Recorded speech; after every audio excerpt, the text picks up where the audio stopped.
রাজ্য সরকার যে গরুর বিষয়ে যে ঘোষণাটা দিয়েছেন, এটা নতুন কিছু নয়, পুরাতন। 1950 সালে তৈরি আইন, কিন্তু সেইভাবে আগে গুরুত্ব দেয়নি। কিন্তু এখন যখন নতুন সরকার ক্ষমতায় এসেছেন, তারা যখন ঘোষণা করেছেন যে কুরবানি গরুর যে বিষয়টা আপনারা সবাই জানেন, তা আমি সকলের কাছে অনুরোধ করব, আপনারা সরকারের আইনটাকে মান্যতা দিন। গরু ছাড়া আরো অন্যান্য অনেক পশু তো আছে যেগুলোকে কুরবানি দেওয়া জায়েজ আছে, দেওয়া যায়। সুতরাং গরু নিয়ে এত মাতামাতি করার কোনো দরকার নেই।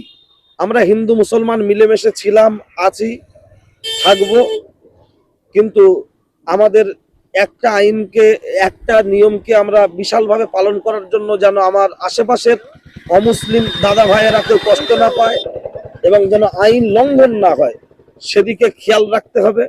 তাই আমি দেশবাসীর উদ্দেশ্যে বলতে চাচ্ছি, আপনারা বিভ্রান্তি হবেন না, সরকারি আইনকে মান্যতা দিন, নিজ নিজ কাজে ব্যস্ত থাকুন, অযথা গুজব ছড়াবেন না, সোশ্যাল মিডিয়াতে বাজে বাজে মন্তব্য করবেন না।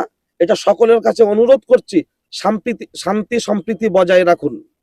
দ্বিতীয়ত হলো, যে সমস্ত দাদারা, দিদিরা, ভাইয়েরা এই গরুকে নিয়ে একটা ব্যবসা করতেন, ব্যবসার উদ্দেশ্যে লক্ষ লক্ষ টাকা লোন নিয়ে তারা গরু পুষেছিলেন, বড় করেছেন, কিন্তু আজকের দিনে তারা একটা হতাশার মধ্যে পড়ে ফেসবুক খুললেই দেখছি তাদের কান্নাকাটি, চিৎকার, আন্দোলন, কেউ আত্মহত্যা করছে, কেউ সুসাইড করছে, কেউ গলায় দড়ি দিচ্ছে।